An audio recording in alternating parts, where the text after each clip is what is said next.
He was an ambitious young man with a plan for his future. He aspired to be a police officer. He wanted a family. And she was a single mom. It was kind of the perfect match. They were expecting a baby girl. But then it all went up in smoke. The fire department located a body. He was lying between his bed and the wall. And his death may not have been an accident. This was probably deliberately set. There was an accelerant used. Was the would-be cop on the wrong side of the law? There were frequently people coming into the apartment. It is a very dangerous game. Or was it personal? He actually shot somebody? Yeah, right. Things might not be quite what they seemed. There was an attempt to cover up the crime. It's almost a perfect way to commit a murder.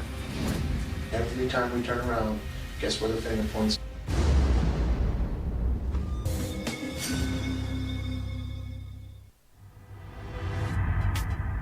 July 23rd, 2005. It's Saturday night in Green Acres, Florida, a suburb of 30,000 just outside West Palm Beach. It's located in the middle of the county, not close to any beaches, more of a community where average people live and work. Everybody seems very neighborly, very friendly. It's a very quiet place. But at 11 o'clock, sirens break the tranquil peace of the warm summer night. A 911 call came in reporting a fire at an apartment complex. There were flames and lots of smoke. When the firefighters arrive, they quickly determine that the fire is confined to a single apartment. And according to the neighbors, the tenants are named Samuel Norris Jr. and his girlfriend, Shara Cooper.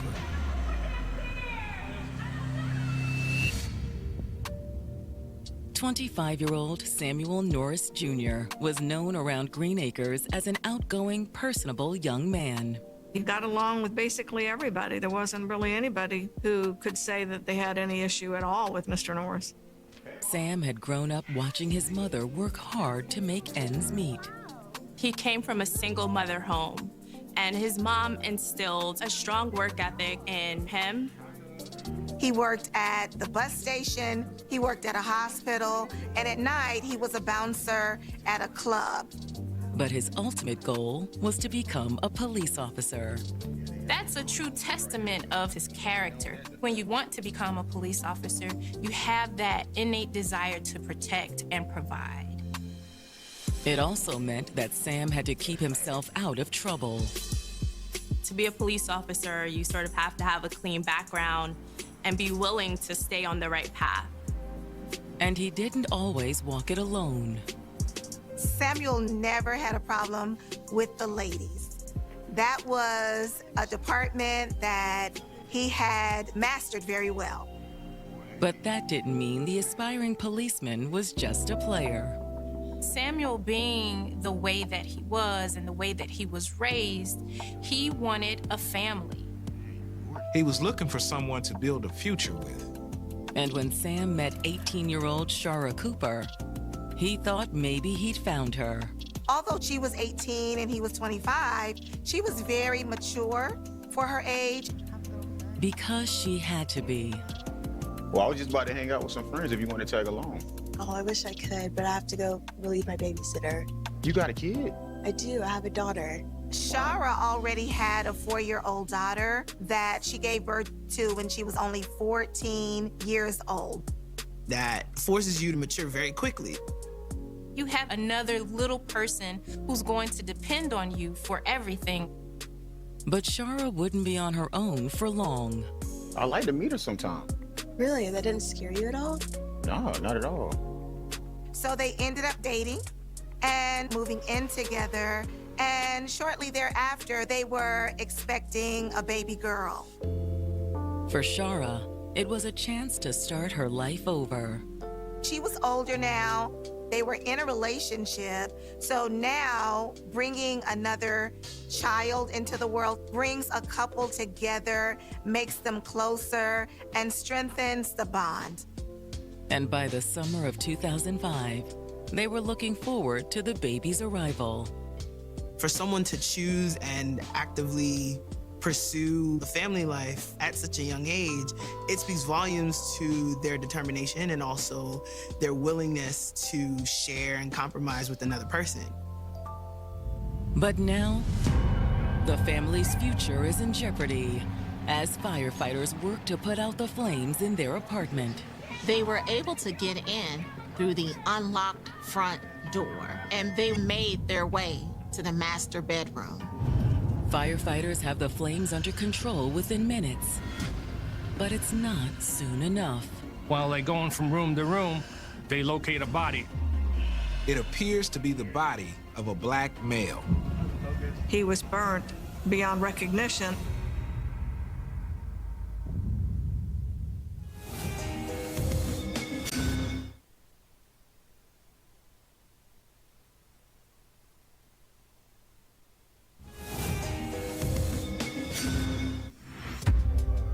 Samuel Norris Jr. and his girlfriend, Shara Cooper, were building a life together in Green Acres, Florida.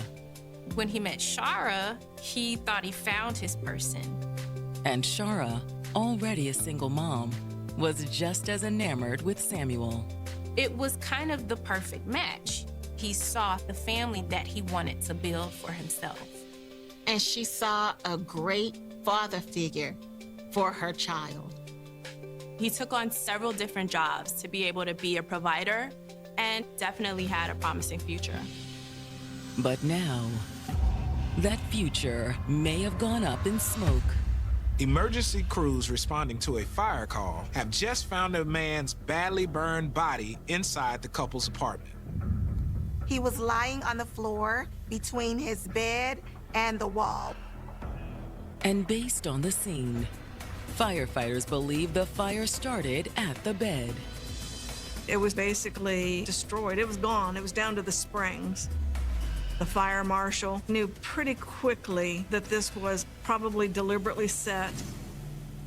Suspecting foul play, the firefighters call arson and homicide investigators out to the scene. For the detectives, the challenge is determining if the victim is Sam. A lot of times you do have DNA that's left. You may have fingerprints.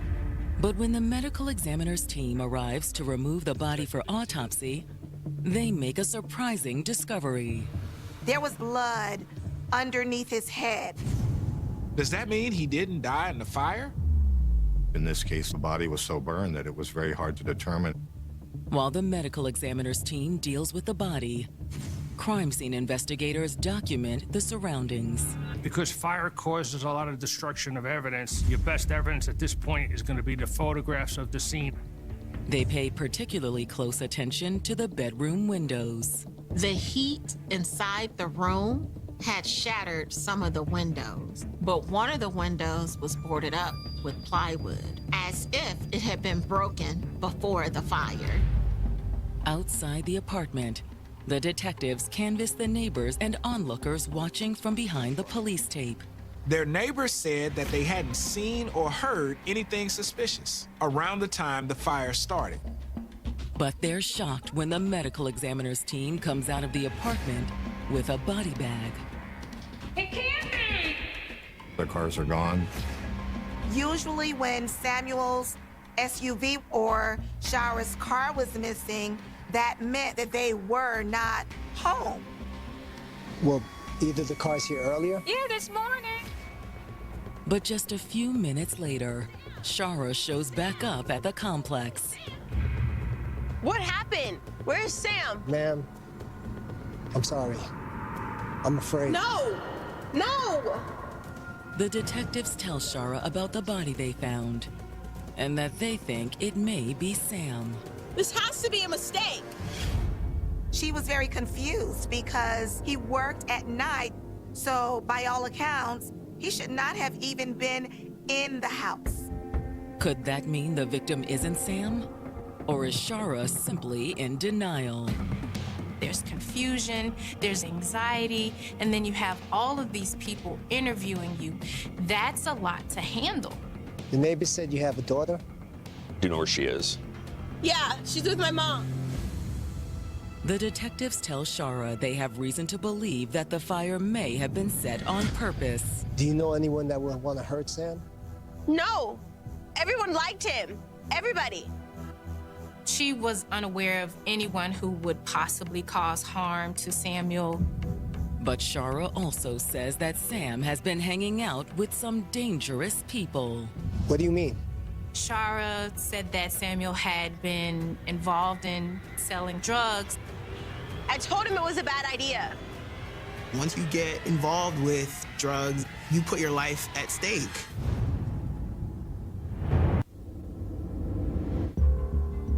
Detectives investigating a homicide in Green Acres, Florida, now believe their victim is 25-year-old Samuel Norris Jr. When police officers discovered the body, it appeared to have been an accident, but as they analyzed the situation a little more, it seemed suspicious. They were able to determine pretty early on that this wasn't an accidental fire. And they suspect it may have been set to make Sam's death look like an accident. But who would want Sam dead? For answers, the detectives turn to his girlfriend, Shara Cooper. It isn't easy, given the circumstances. You've just been told a loved one has died in a tragic fire, and now you're being asked for information. However, she does have some important information for the detectives. He was dealing. You mean drugs? Yeah. The news takes the detectives by surprise. Sam's neighbor had talked about what a good guy he was. Even said that Sam told him he wanted to be a cop. He was looking forward to joining the police academy. But according to Shara, Sam had started dealing after he began working security at a club. That is typically the environment where those kinds of activities happen.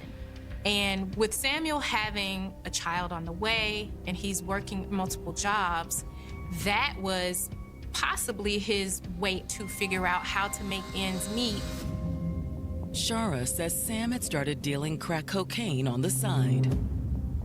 Shara mentioned that Sam stored some of the drugs in the apartment and that there were frequently people coming into the apartment. She says the last time someone came by was around 8 o'clock on Friday, the night before the fire. He said his name was Paul. But he didn't try to come in? No. But if he had come in, she says she was prepared. Sam had a gun that he always kept in the bedroom. For protection? Yeah. But she actually said that he had used the firearm. He'd actually shot somebody? Well, he didn't go into details. But if he had shot someone, could Sam's murder be payback? There is possibly some people out there who may have been upset with Samuel. And the fire may not have been their first attempt at revenge. Shara tells them that the day before, she'd returned home from work to what felt like a threat. She had come home earlier in the day and had discovered the broken window. And her apartment's office had seen it too. The maintenance man responded to put a temporary piece of plywood on that broken window till the glass could get replaced. Any idea who broke it? No. You think it had something to do with the fire? I don't know. Maybe. Next, detectives want to know more about Shara's relationship with Sam. Investigators have to be able to objectively assess whether the significant other is a possible suspect. But she expresses that they're a normal couple. They were excited about the impending birth of their child, and they had nothing more than usual, typical disagreements with each other. When you are that age, you're still trying to figure yourself out, let alone figuring out another human being. You're going to have things that get on your nerves. In fact, Shara says she'd had an argument with Sam just that morning. They had gotten into an argument, but they were able to smooth things over. Although Shara admits that she left the apartment around 6 that evening just to give Sam some space. Where'd you go? I went to see my sister and then I drove down to Fort Lauderdale. Shara says she was on her way back when a neighbor called to tell her about the fire. I didn't know Sam was still here. I thought he was at work. After talking to Shara, the detectives head back to the station to look for any records that might suggest that Sam was involved in something nefarious. They try and substantiate the claims by going to a database and seeing if there was ever any arrests based on drugs or violence. But their search comes up empty. No firearm charges or anything to do with drug dealing. Unable to find any evidence of drug dealing in their records, they turn to Sam's family. Like Shara, Sam's family is devastated about his death in the fire. But when the detectives ask whether Sam had anything to do with drugs, their answers are vastly different from Shara's. No way. Sam would never get involved with anything like that. Sam's family didn't believe that he would be involved in drug dealing or criminal activity at all. That was outside of his character, especially with him having the desire to become law enforcement. Still, it's possible that Sam had been keeping his family in the dark. Shara may have known something different than what Samuel's family had been aware of. However, Shara's claim that Sam was dealing isn't the only thing from her interview that his family disagrees with. Samuel's family shared with them that the relationship that Shara and Samuel had was not a smooth, beautiful, and happy relationship. It was somewhat tumultuous. Sam really felt that she wasn't satisfied with anything he did. No matter what he did, it wasn't enough. But according to Sam's brother, Shara's attitude was only part of the problem. He told me that Shara was over there messing around with other guys. But he knew that for a fact? Well, that's what he told me. And according to the family, Sam was thinking about moving out. He was done with her. But she's having this kid. Yeah, right. Sam really didn't even know whether or not that baby was his. In fact, he demanded Shara take a paternity test.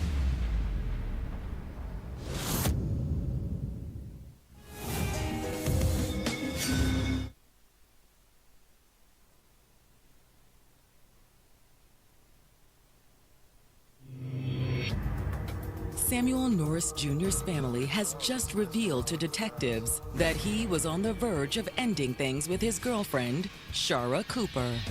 Samuel had shared with his family that he was frustrated with Shara because he had done so much for her, and she seemed to be very ungrateful.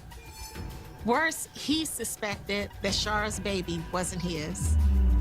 He told her that he wanted her to take one of those tests, to find out if he was actually the father. Paternity test? Yeah. But while Sam suspected that Shara had been sleeping with someone else, his brother also says that Shara was an incredibly jealous woman. She was constantly monitoring his behavior. Like she used to follow him when he left for work just to make sure that's where he was going. And if she couldn't find him, she'd drive around till she could find him. It was a very tumultuous relationship, and they were off and on throughout the year. At one point, he moved out. But even then, he only moved back in with her because she was pregnant. However, while the couple had been apart, Sam had met somebody new. Her name is Danielle Hubbard. Being with Danielle was a much-needed and refreshing change from what he had been experiencing with Shara. It had started as a casual fling, but quickly grew into something more serious. He started to really care about Danielle. And so now he's caught in between the two. Which explains why he'd been pushing Shara to take a paternity test. Sam wanted to do the right thing. But if the paternity test would show that he was not the father of the baby, he could move on. But now the detectives wonder if Sam's desire to do the right thing had cost him his life. Anytime an investigation uncovers a love triangle, detectives start to think about whether jealousy and anger are motives for what happened. Was Danielle angry that Sam had gone back to Shara? Could she have been pushed over the limits because he left? Or did Shara fear he'd leave her for Danielle? Even when he got back with Shara, it was difficult for him to cut off that relationship with Danielle. I think Sam Norris really missed that relationship and realized that maybe he had made a mistake. That's basically what the paternity test was about. He wanted out. The following morning, detectives asked Danielle to come in for an interview. At this point, they're looking for a timeline as to their relationship. They're looking at if she's jealous, how much she knows about the current girlfriend. And has she heard about the fire? So you really think it's him? We haven't confirmed the identity, but we believe it's him. I knew it. I knew when he didn't answer his phone. I knew it. She was devastated to hear that Samuel was no longer with us. Danielle expressed that her and Sam were really in love. Danielle says that when she started seeing Sam, she didn't know about Shara. But Shara knew about her. Hello? Do you know who this is? Shara began harassing her. Leave my man alone. Does that make you angry? Oh, yeah, but he said that he was only with her on account of the baby. Danielle lets us know that Samuel was still operating with the idea of doing what is right for his family. And Samuel had plans to try to make things work with Shara. Danielle respected that because that is something that she would expect a real man to do. At least that's what Danielle claims. It's possible that she was more jealous than she let on. Where were you last night? At my mama's house. When was that exactly? Like 7 to 11:30. If that's true, it's unlikely Danielle could have set the fire. But if Danielle didn't do it, who did? You believe Shara's capable of killing Sam? I don't know, but I don't know who else would want to hurt him. After the interview, the detectives follow up with Danielle's mother. Her alibi checks out. Daniel Hubbard had nothing to do with this and was just an unfortunate victim as well.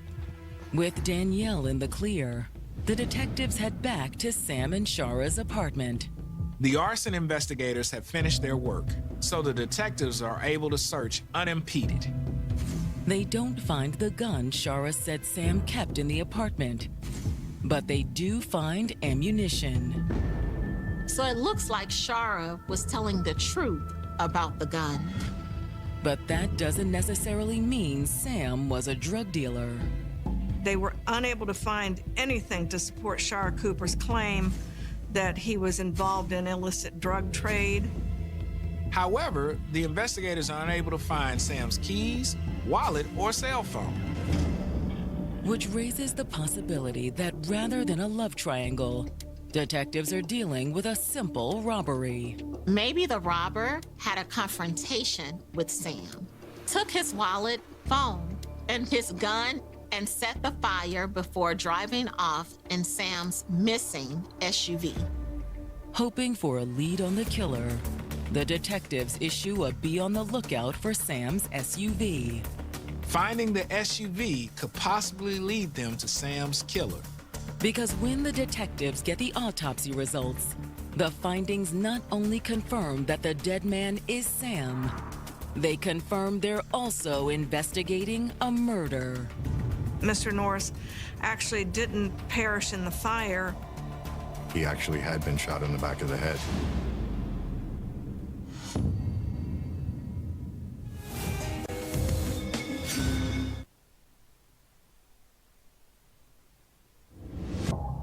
Detectives investigating the deadly fire at the apartment Samuel Norris Jr. shared with his girlfriend, Shara Cooper, have received confirmation that the body in the bedroom was the 25-year-old nightclub bouncer. But despite the severe burns he suffered, the fire did not kill him. Samuel was already dead when the fire was started. He had been shot. During the autopsy, a projectile was recovered from the head of Sam Norris. The bullet recovered from the body is .38 caliber. The ammunition for Mr. Norris's firearm was the same exact type of ammunition. But his gun was missing from the apartment. Which leads detectives to suspect that Sam had been killed while he slept with his own gun. And if that was the case, whoever killed him entered the apartment without waking him and knew where he kept his guns. Based on what they've learned, the detectives decide it's time they had another conversation with Shara. They call her back down to the police station once again. I'm gonna ask you about everything that we have. There were some questions on. A lot of what Shara was saying just didn't add up. What made more sense is that she finds out that Sam didn't cut off the relationship with Danielle. That's definitely a strong motive. They ask her about the inconsistencies that she's been giving, and they talk to her about things that she had failed to share with them. Just at this point, we're concerned about making sure that you're being honest with us.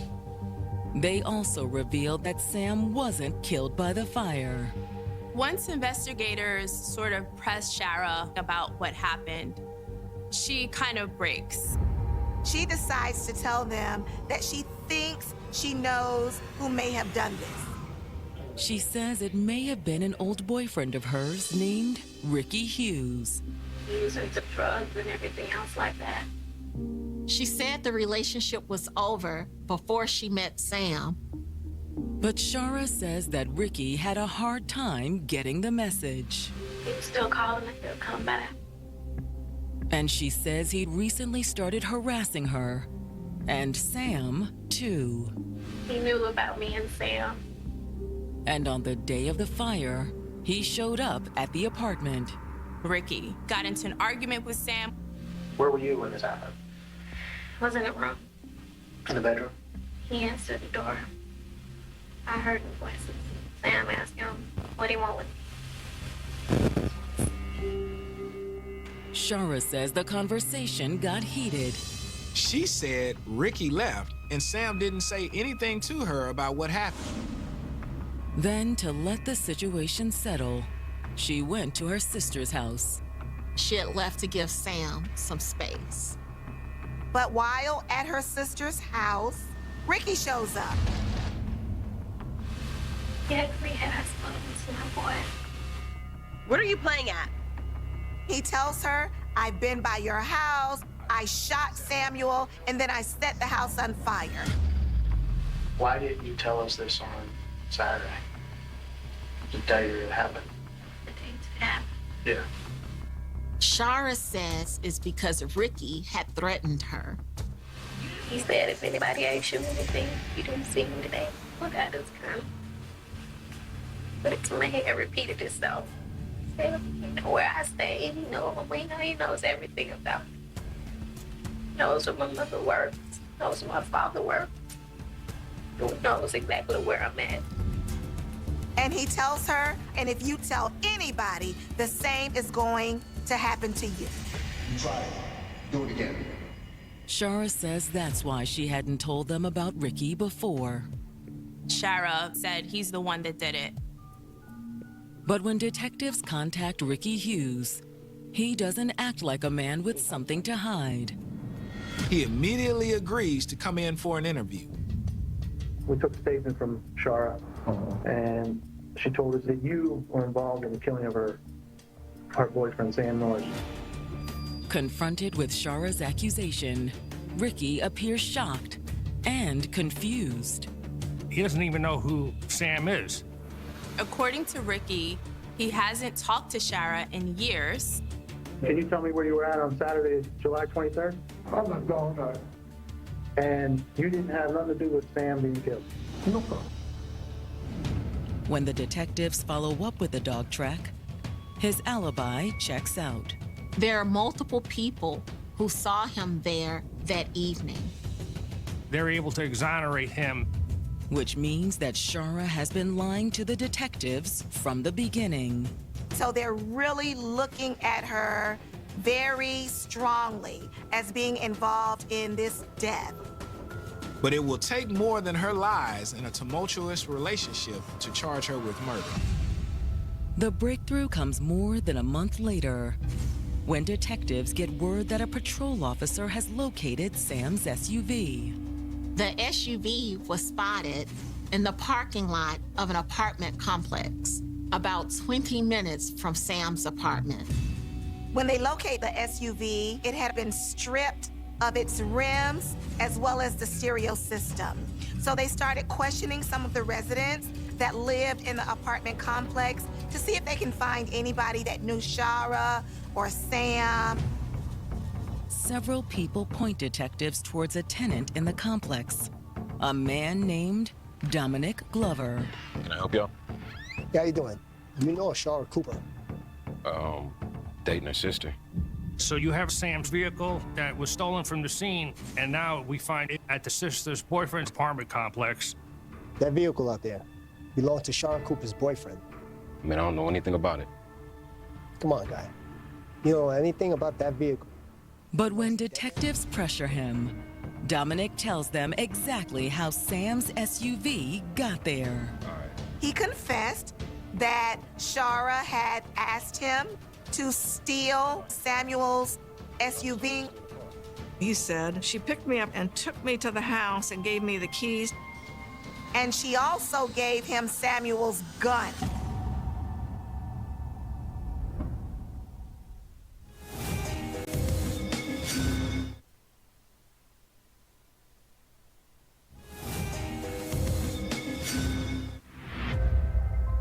Detectives investigating the murder of Samuel Norris Jr. have located his missing SUV and the man who admits he drove it away from the crime scene.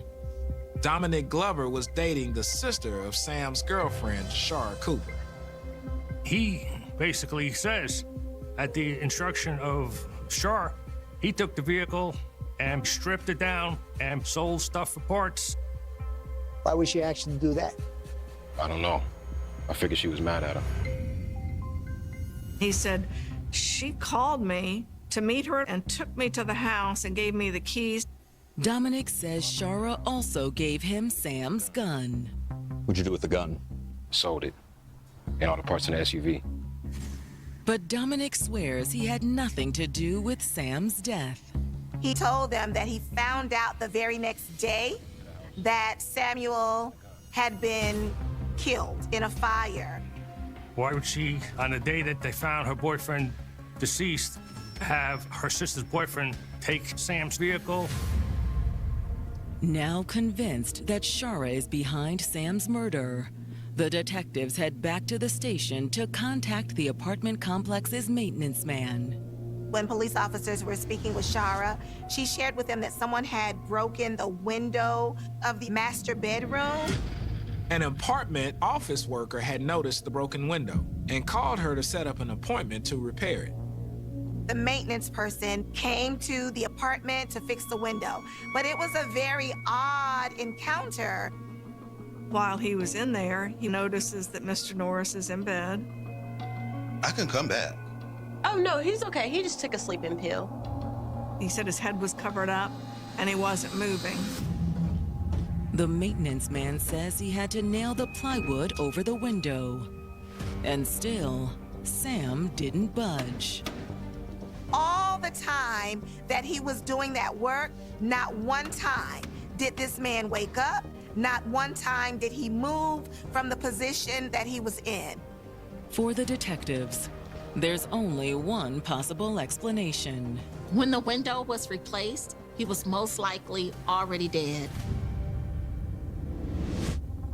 Adding that to what they've learned from Dominic Glover about Sam's stolen SUV, the detectives are ready to make an arrest. All of those factors combined were enough for the warrant. Once Shara's taken into custody and brought into the interview room, the detectives confront her with everything they've learned. They went back to Shara Cooper to say, you know, this stuff isn't adding up. So much time has passed now, though. She's no longer pregnant. She had given birth.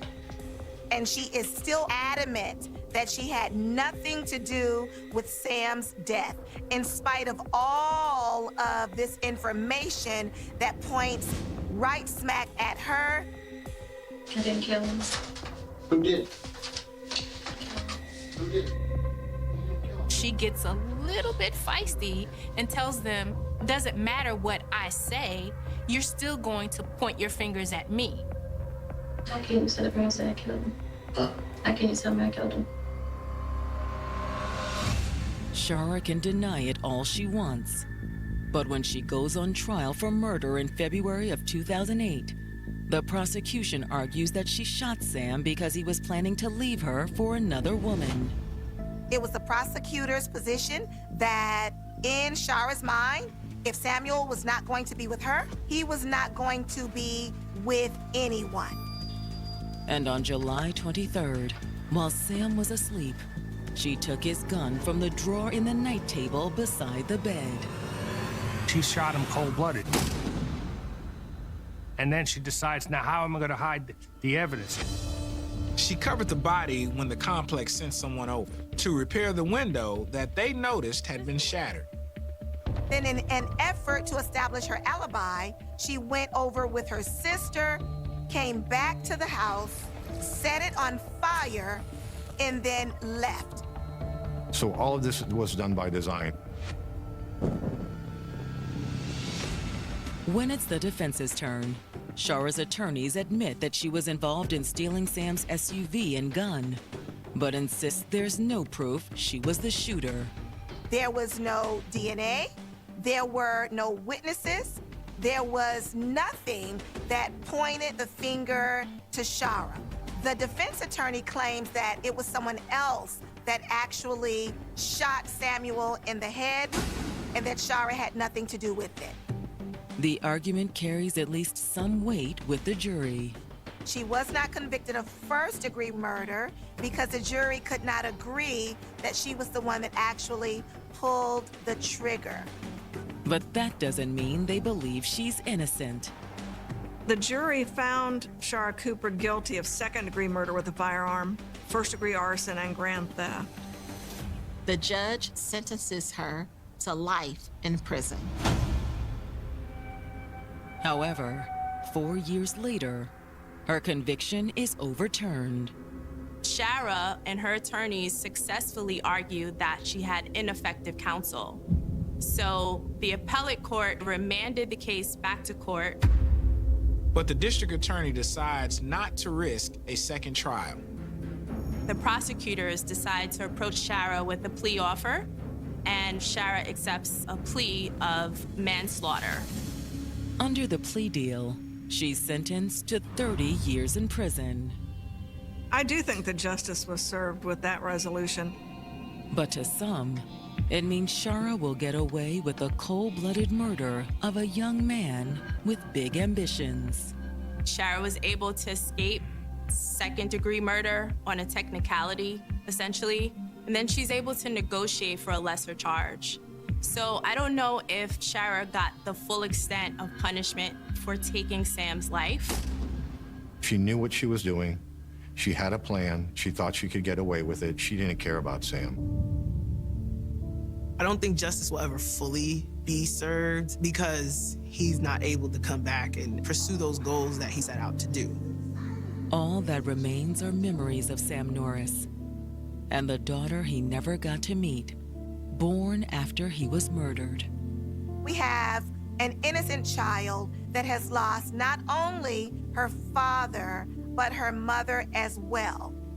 She has no memory of her dad, but I hope she's spoken to those who do so that she can know him through the people whose lives he touched.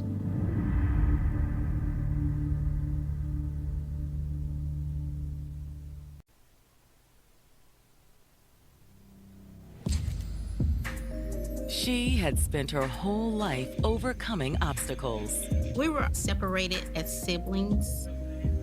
She was in foster care. She was essentially abandoned. Mom always takes care of me. Still, she'd built a successful life. She got her degree in sociology. We celebrated, and I was proud of her. I'm Burgess. Then she'd found the perfect man to share it with. They were inseparable. They just connected so well. She wanted to marry this man. But they would never say I do. He burst in the front door yelling, "Call 911." He said, somebody just tried to kill your mom. He was covered in blood. Hers and his own. He was stabbed deep. This is a whole lot worse than we thought. They needed to get him to the hospital. But it's the truth behind the vicious attack that will really take everyone by surprise.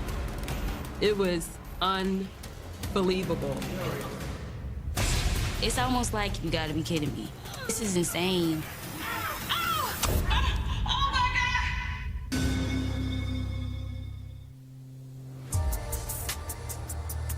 August 25th, 2014.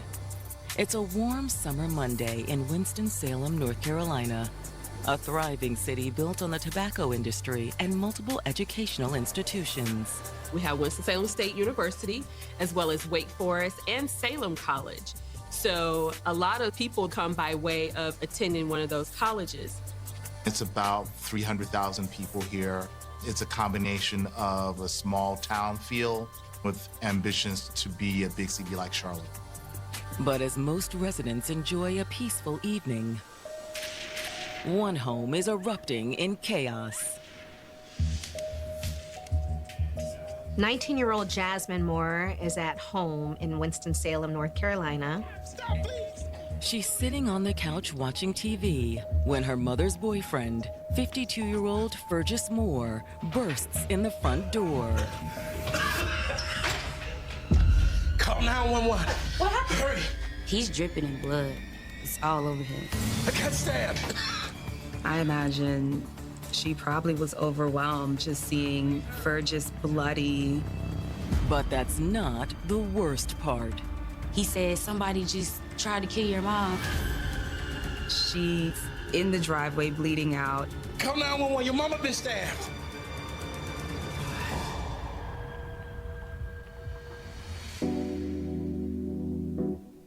"43-year-old Cheryl Bethea had worked hard to build a good life for her family. She was bold, tenacious, had a big, beautiful smile. She had a huge heart. She loved her two children, she loved her grandson, and she loved her sisters. But Mom always takes care of me. Mama makes sure she has what she needs. Anything that I wanted, she made sure me and my brother had it. She just loved us so much. But it hadn't always been easy. Cheryl was in foster care when she was younger. Thankfully, she was able to meet with her blood sister in foster care. When we were put into our last foster home, we ended up staying with them until we became adults, which is very rare because if you don't adopt, they usually take you from the home. But she was determined not to let her hardships define her life. In her early 20s, she got married and started a family of her own. Cheryl and her husband welcomed a son first, and 2 years later, they had a daughter. She loved becoming a mom, and she loves her children, period. However, her marriage was a different story.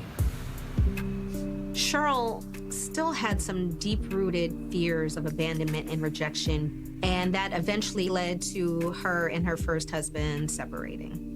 She was married a second time, and that didn't work out either. She struggled with being abandoned, self-love, lacking love and belonging. Until, as Cheryl matured into her 30s, she decided to refocus on herself. She eventually went back to school and she got her degree in sociology. She made great grades, basically all A's. She graduated from Winston-Salem State University, and she was really excited that she was able to do that as a single mother. We celebrated, and I was proud of her. Her daughter may have been proud, but Cheryl still craved more. She was like, I'll be the first one in my family to have my master's. That was her next goal. She was determined. And she was always on the go.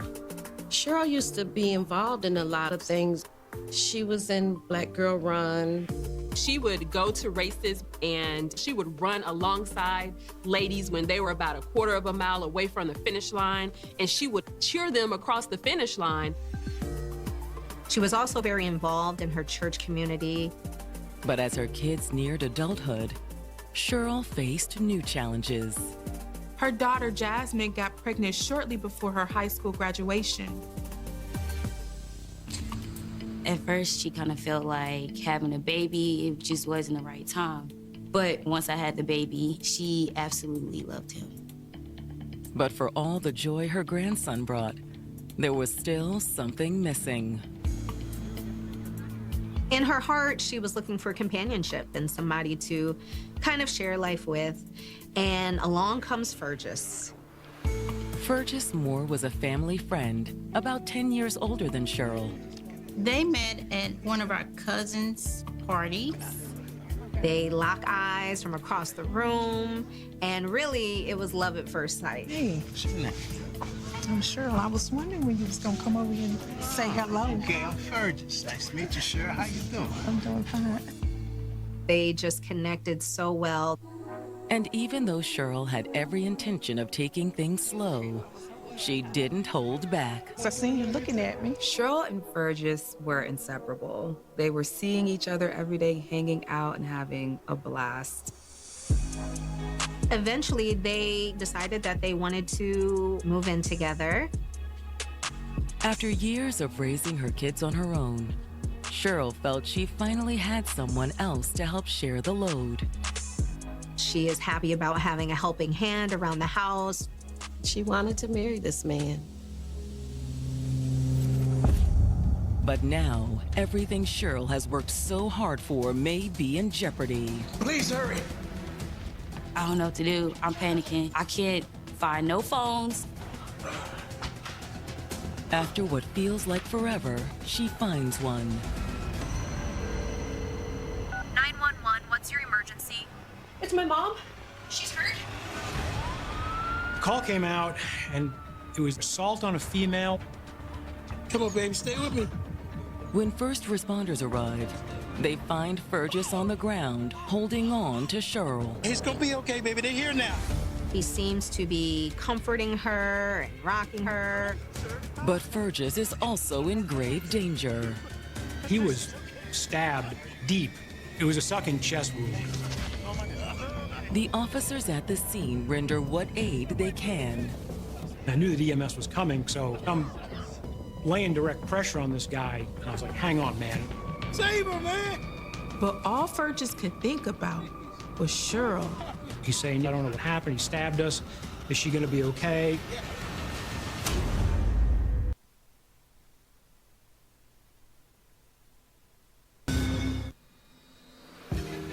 "43-year-old Cheryl Bethea had overcome a lifetime of tragedy and hardship to build a happy life for herself, her children, and her grandchild.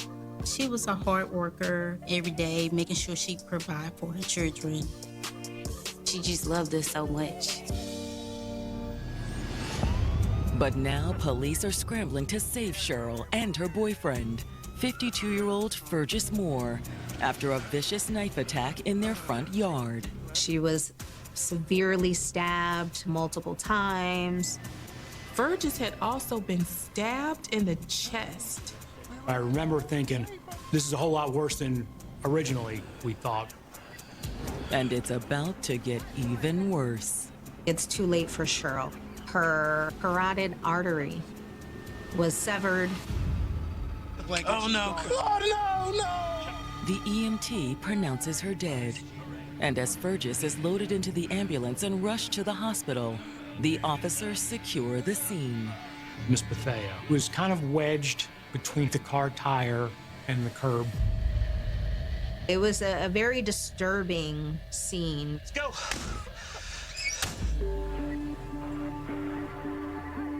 And as detectives arrive to piece together what happened, it's immediately clear this was no random attack. There was no property taken from either Cheryl or Fergus, so it didn't appear to be a robbery. The severity of the injuries also made it seem like the attacker could have known either Cheryl or Fergus. Stabbing someone is so personal. And as the sun sets, detectives head inside to speak to Cheryl's daughter, Jasmine. Thank you. We'll take it from here.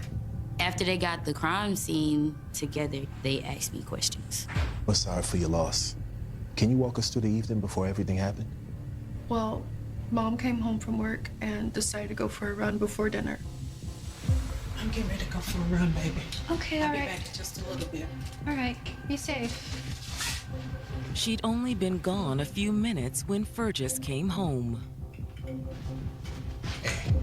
Where's your mother? Baby's sleeping. She went for a run. Fergus came home from work early. Fergus paced about in the house for a bit and then decided to go outside and wait for Cheryl's arrival. Had a good run. After a while, her mom did come in. I'm gonna start on dinner. And after starting dinner, Cheryl went back outside with Fergus. Jasmine said she did hear Fergus and her mom talking in the background outside, but she didn't really pay much attention. Did you hear anyone else out there with them? No, not that I could tell.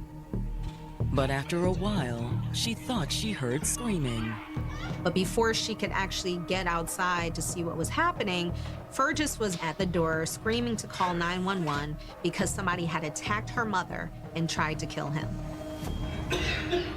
According to Jasmine, she looked for the phone to call police. I'm panicking, like my adrenaline is rushing. I only went out there once the police got here. That's when I seen my mom wedged in between the concrete and my car. She was lifeless. And I just dropped to my knees. It was blood everywhere. It was all on the door. It was all on the concrete. It was blood running down the street. And it was really traumatizing for me. Oh, no, no. She's not gone, is she? Do you know if your mother had any enemies? Not at all. Her mother was church going. Her mother was very involved in the community. Who would want to do this to her? Or Fergus? But when detectives ask about her mother's relationship with Fergus, Jasmine admits there were some issues. It just wasn't good.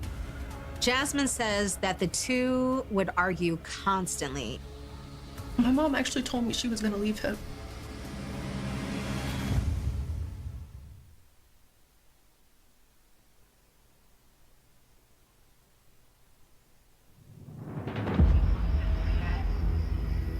Cheryl Bethea's daughter has just told detectives investigating the brutal stabbing that left the 43-year-old dead that her mother had been planning to break up with her boyfriend, Fergus Moore.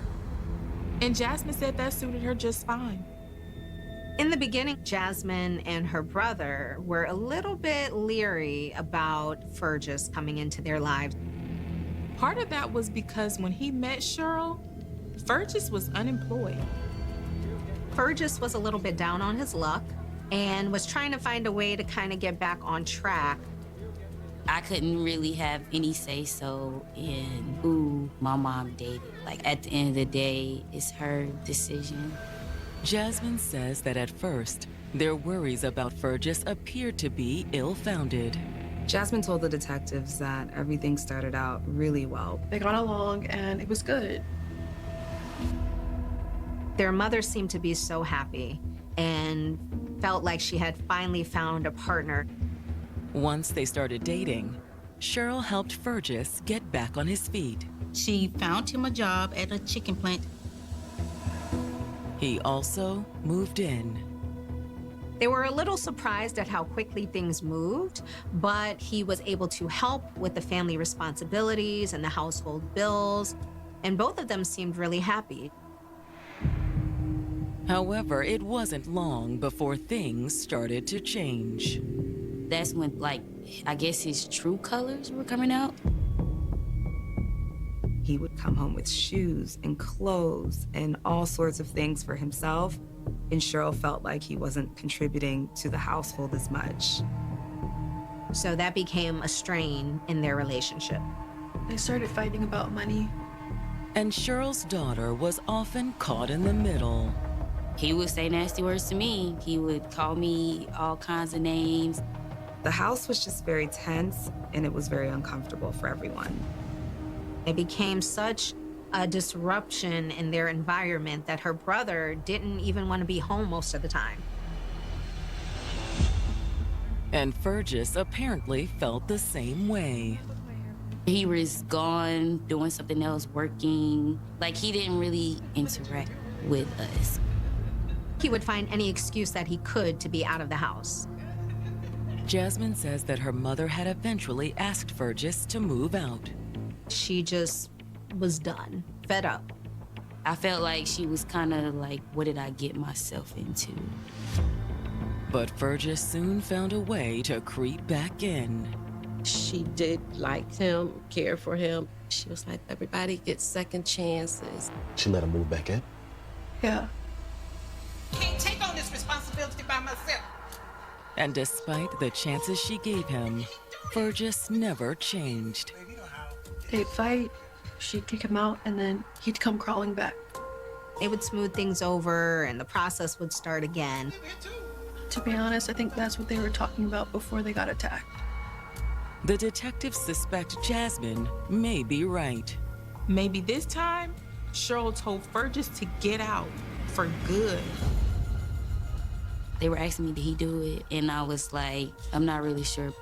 I mean, they'd fight a lot, but for him to actually kill her, I don't know. When you have a loved one who is in a relationship where they are not being treated how you would want them and hope for them to be treated, it is complex and hard. I've never experienced anything like this before. So this was all new to me, and I didn't really know how to handle this situation. When they wrap up the interview, the detectives ask if they can take a look around the house. Sure, if you think it'll help. Investigators searched the house, trying to piece together what exactly happened here. At first, they didn't really notice much. However, when they went into the kitchen, they noticed a knife block on the kitchen counter. One knife is missing. And in addition to a possible murder weapon, detectives find a potential motive in some of Cheryl's papers. They found a restraining order. One that Cheryl had taken out against Fergus. It was filed that very same day.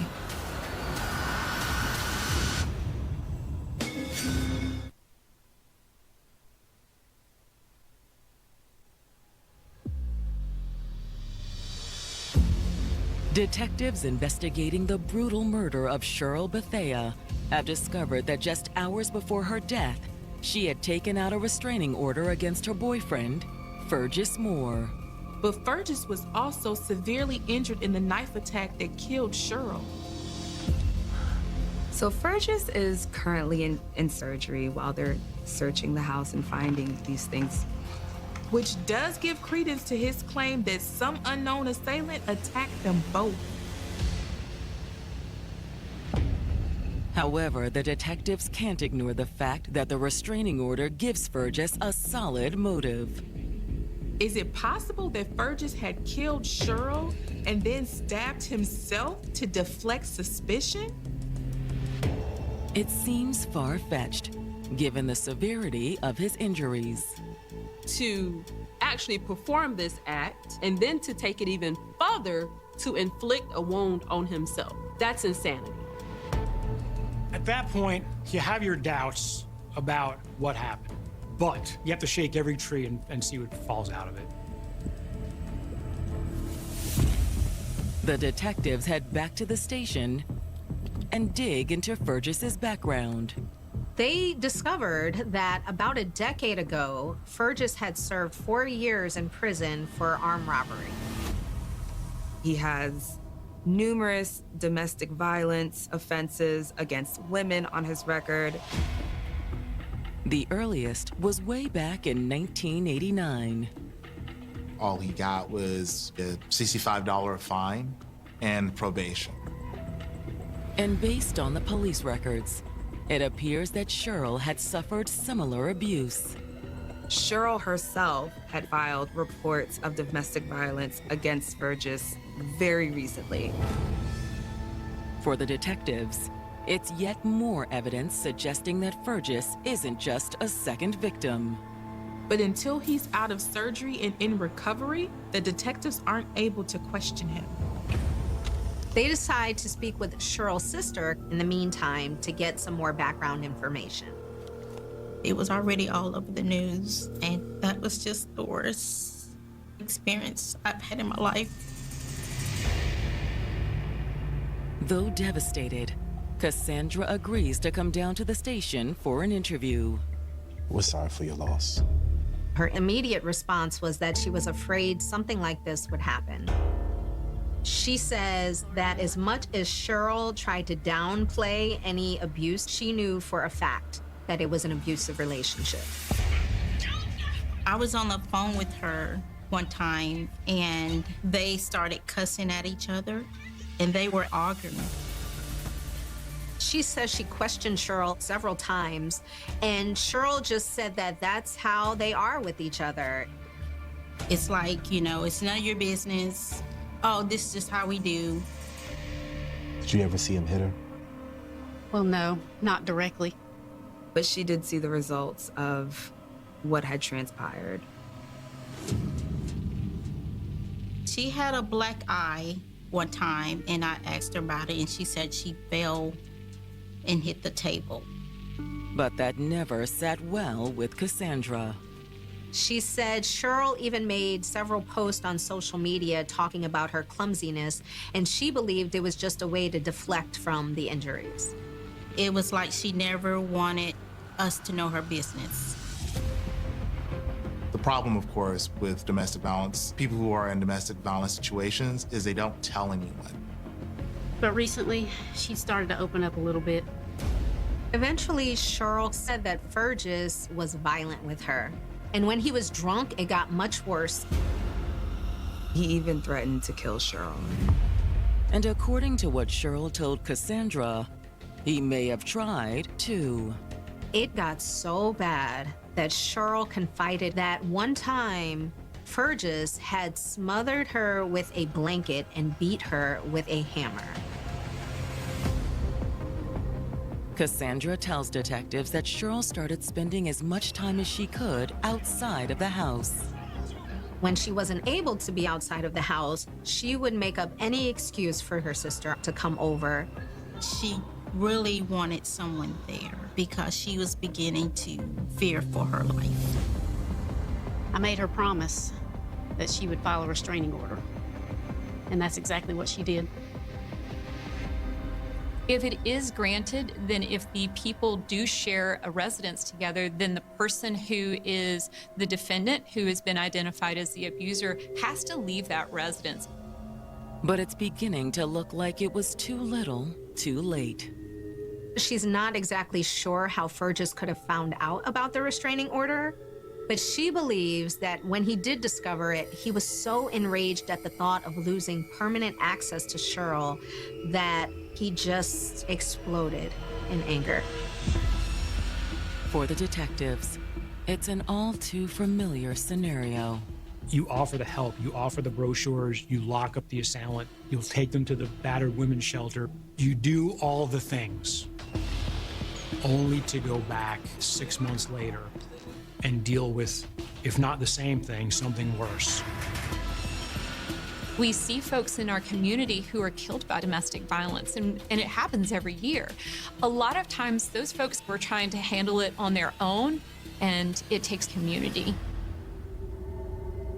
Oftentimes, it's incredibly difficult for people who are involved in abusive relationships to leave them. But before law enforcement can make any sort of arrest, they need to speak with Fergus.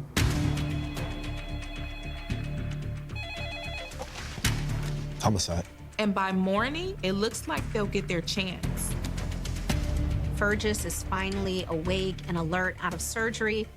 And he says he's ready to talk. We'll be right there.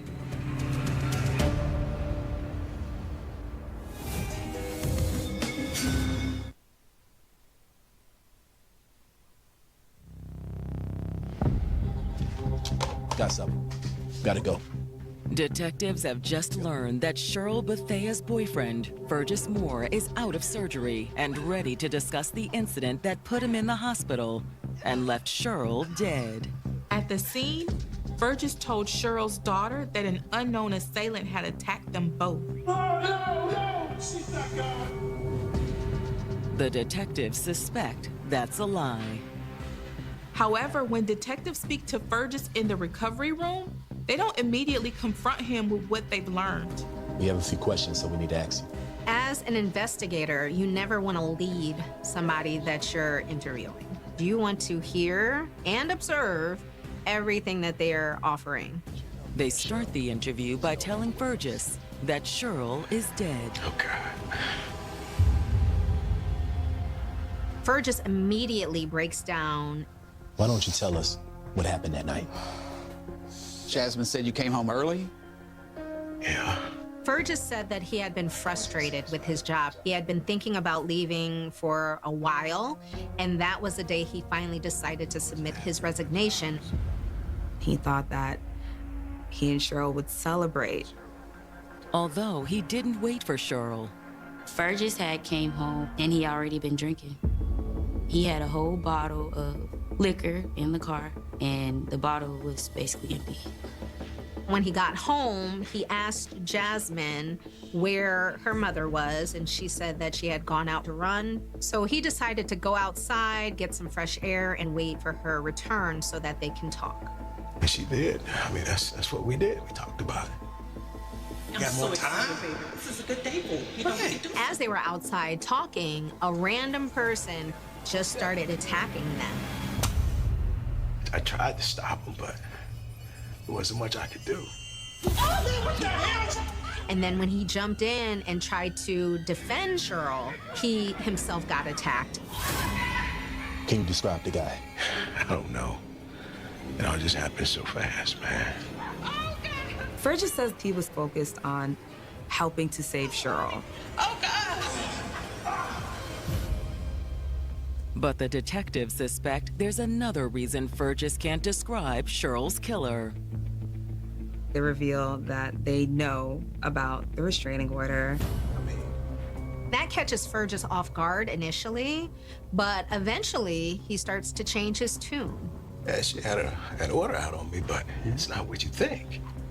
Fergus says that Cheryl was the one who was abusing him in the relationship. This is supposed to be a happy thing. We're not happy. And he admits that prior to the stabbing, they had been having an argument out on the porch. Pay all the darn bills.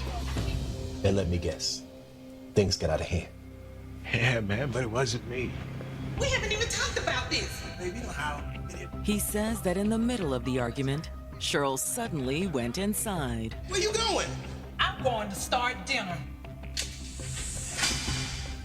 Fergus tells police that she grabbed the knife, she came back outside. That's when she stabbed me. No, what's wrong now? I'm tired. He says that he had to wrestle her down to get the knife away from her. That could explain some of the superficial wounds he had on him. And he said that he started stabbing her because he was in fear for his life. So why you didn't just say that in the beginning? I knew how that looked. He admits that he threw the knife into the bushes and ran up to the front door to ask Jasmine to call 911. The detectives don't necessarily believe Fergus's story. But then again, he came pretty close to dying in the attack too. It could go either way here. It could have been that Cheryl was finally fed up with Fergus and the abuse, and as she went inside to prepare dinner, she grabs a knife from the kitchen block and finally stands up for herself and attacks Fergus. Or it could be that Fergus took the knife, went outside and waited for Cheryl's return and attacked her. You had a good run? I did. We'll be back. Leaving Fergus in the recovery room, the detectives head back to the crime scene. If this fella is telling the truth, you have to run every lead down as if what is being told to you is the gospel. They look in the bushes and they discover the knife. They are able to match it up to the knives that are from the same block set. Detectives? But the real breakthrough comes while one of Cheryl's neighbors approaches the detectives as they're leaving the property. I didn't want to say anything at first, 'cause I was afraid of what Fergus might do. She says with Fergus safely in the hospital, she felt that she could tell detectives exactly what she witnessed. She tells them that she saw everything. At first, the neighbors' recounting of events matched Fergus's story. I saw Cheryl leaving for a run. The neighbor says Fergus came home a few minutes later. She saw him go inside, and then, a little while later, she noticed him come back outside and pace up and down on the front porch. And according to the neighbor, when Cheryl came home, she was surprised to see him. Oh, so this is what we're doing now? Fergus, what are you doing here? At first, they seemed to be having a conversation, but it didn't take long before that turned into a yelling match. Who is he? He apparently believed that she had been cheating on him. Who you missing? Don't be ridiculous, Fergus. Oh, I'm being nobody. Cheryl went inside, and according to the neighbor, when she came back, things turned violent. Cheryl came back outside, and the neighbor said that's when she saw a knife. You're not supposed to be here. And the person with the knife was Fergus. Just started stabbing her. What is wrong with you, girl?